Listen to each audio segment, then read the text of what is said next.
Hey everybody, Qroo here. Welcome to the channel. In today's video, I'm going to be talking about strategy.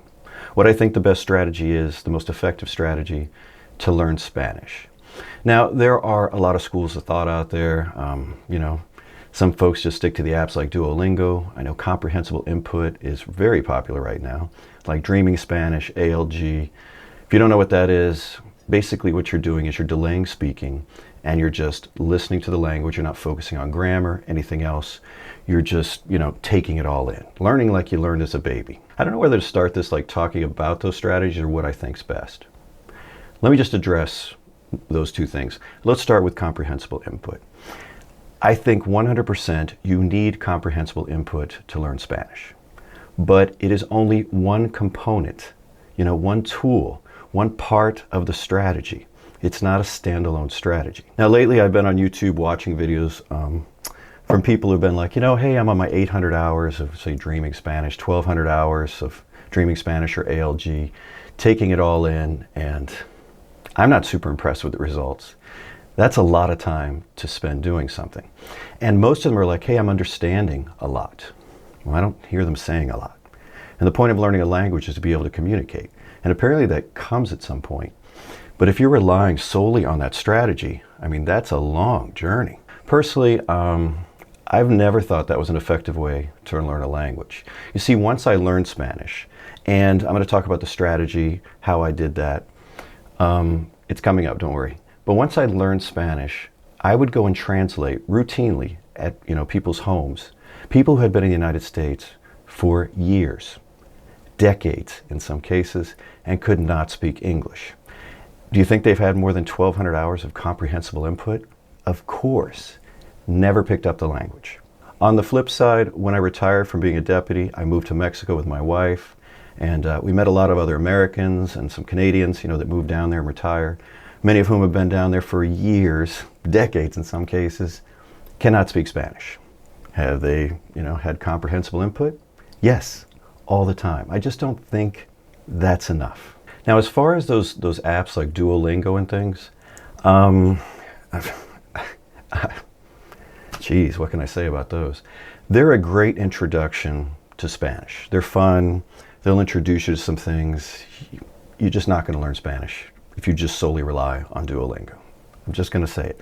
And it's not just Duolingo that I'm attacking. I'm just talking about those apps where you're like, you're guessing. It's a lot of guessing games and matching and sliding things, and you're getting, hey, scores and so many days, hey, I have 300 days of Duolingo. And I'm like, hey, can you say, I have to wash the car before it rains? And you're like, nope.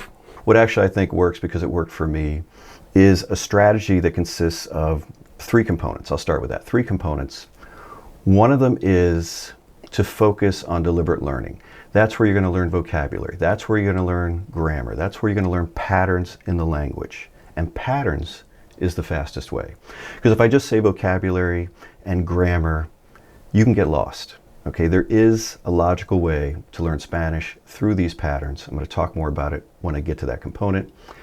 Next component is going to be exposure to the language. When I say exposure, it's going to be reading the language, it's going to be listening to the language, but not like comprehensible input. With comprehensible input, you're not looking up words, my understanding, or at least the ALG aspect of it, and I might be wrong.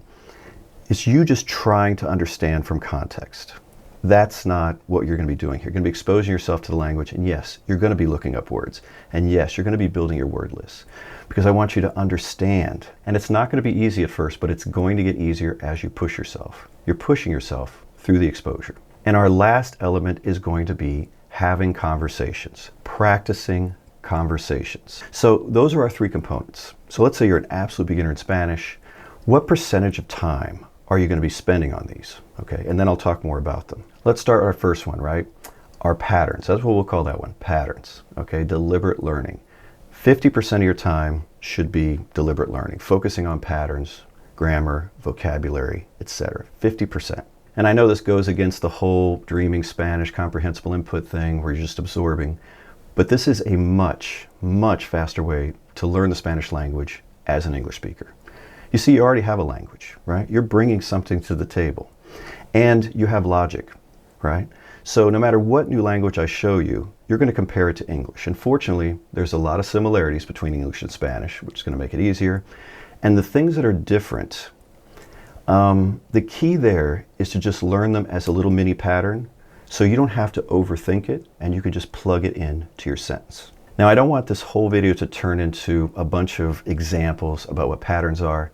I have a video dedicated to it. It's 18 minutes long. I go into a lot of detail, and I show you what I mean by patterns and how you can take patterns and put them together to create sentences you may never have seen or heard before in Spanish, but they will be correct, okay? I promise you. Now, you might be going, okay, Paul, I'm kind of sold on this whole patterns thing. I saw the other video. How do I start using it? Like, how do I learn it? Well, that's how I teach, because that's how I learned. That's how I reach fluency. So if you follow my channel, you're going to be learning with patterns all the time.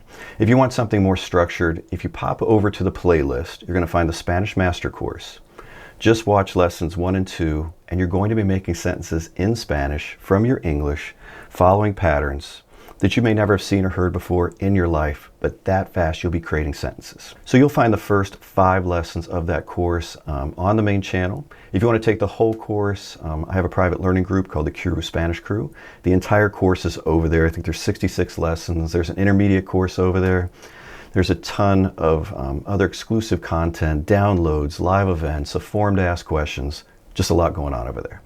So if you really like it and you want to take the whole thing, just pop over to the Qroo Spanish Crew. You'll find a link to that as well in the description section. So that's 50% of our time as a beginner. Now the next 45% of our time is going to be exposure to Spanish. I really like reading in Spanish. And the reason is because you slow down. You can back up. You can see how things are structured. And that's how you're actually going to start to learn chunks of words. Because you're like, I like this little chunk. That's going to work well with my Spanish. I'm going to add it to my Spanish word list and start to work it into the sentences that I'm learning, you know, other patterns. Now, of course, you can't just only read in Spanish, because you need to start training your ear for Spanish. You want to reach a level, you know, where your understanding shows and things. So that's where exposure to the language comes from. Listening to shows and videos, things like that. And some folks will be like, okay, so this is comprehensible input? As I understand comprehensible input, they're not looking up words. They're trying to get context. They're trying to understand this through context.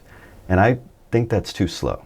As an adult who can speak a language, who can make a word list, who can, you know, actually make a deliberate effort to learn a language, that's too slow. What I think you should do is look up things, okay, as much as possible. Now, if you're watching a show, that's not always possible. So there's an element of comprehensible input. If you want to do subtitles, then do Spanish subtitles, not English. You'll rely on those, you know, and you'll never actually learn the language. Just a little extra help. Now, one of the resources I really like for something like this is LINGOPIE. I do have an affiliate link for LINGOPIE in the description section. With LINGOPIE, you watch shows and movies, and you can set it up so, like, off to the side, you have the subtitles, so they're not distracting, and they're in Spanish. And you can glance at them. And if you don't know something, you can click on it, and the video stops. You can figure out what that word is or that phrase, and it will get added automatically to a flashcard list, so later you can study it. I think it's a great learning tool for that. So that's 45% of our time each day. Our last 5% is going to be practicing conversations. And this is so important to do every single day. And as a beginner, you don't have a ton of vocabulary to work with or anything. That's why we're only dedicating 5%, but we are dedicating 5%. Now, if you have somebody to help you, you know, maybe you have your significant other speaks Spanish, that's a great way to do it. You can also get a live tutor online and spend time doing that. Of course, you know, you have to be willing to dedicate, say, 30 minutes, I think, is a minimum session. And maybe you want to practice at 4 o'clock in the morning, like I'm always up early, or just for 5 minutes or 2 minutes. That doesn't work very well for that. But what does is like an AI tutor. And there are a ton of AI tutors out there online. I mean, they pop up all the time. Most of them, they're okay. I was going to say garbage. They're okay. Somebody's linking a chat GPT with something and trying to put a voice to it, and it's just very lacking for language learning. You know, if you're learning Spanish, you know, you want to be able to hear that accent. The accent's very important. The colloquialisms are important. So you need an AI that's built all around language learning and, you know, having conversations with the AI. Now, by far, the best one I've seen out there is one that I've been recommending for the last couple years. That's LANGUA. And if you go to their site, it says LANGUA Talk. So at LANGUA Talk, they have live tutors. LANGUA is their AI. It's kind of confusing, their branding, you know. You might want to make that a little clearer. Anyway, if you decide you want to try LANGUA, you can try it for free. I have an affiliate link to it in the description section of the video and also pasted at the top of the comments. Now, the reason I say you have to practice conversations is because so many people have difficulty having them. Even when they reach like intermediate to advanced levels, I've heard from people like, Paul, my vocabulary is huge. I understand everything I see, everything I hear. But when I go to speak, I'm like, why is that? The reason is having conversations is a particular skill that you have to plan for. And you know, when you learn all these things and you try to have a conversation, you're going to have some bad habits. Number one bad habit is you try to translate whole sentences in your head before you speak, right? You're like, you're already losing that. So you have to practice having a conversation in real time. Use little sentence starters, little things. I have a video dedicated to sharing some tips about how to have a conversation. I'll put a link to that also in the description section. That might help you. So let's summarize where we're at. You're an absolute beginner. You're going to spend 50% of your time on patterns, and that's where your grammar, vocabulary, deliberate learning are going to occur. 45% of your time on exposure to the language, and that's, you know, hearing it, watching shows, and reading it. And 5% having conversations every single day. So that's our absolute beginners percentages.